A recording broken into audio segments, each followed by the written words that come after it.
আমরা এটা কোথায়, দারিংবাড়ি। আমরা এখন রয়েছি দারিংবাড়ির একটি রিসর্টে,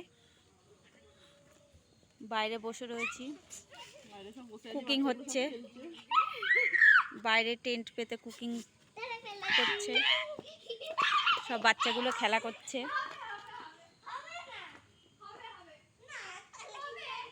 আমাদের সামনেই হাইওয়ে আছে, হাইওয়ের সামনেই রিসর্টটা,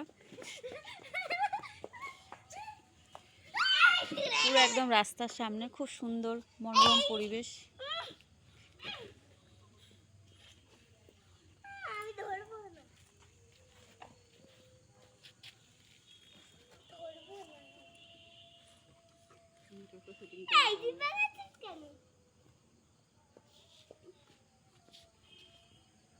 আমাদের এখন শরীরে দিচ্ছে না, আমরা যে বনফায়ার করবো আমাদের ইচ্ছা নেই, এই জন্য করছি না।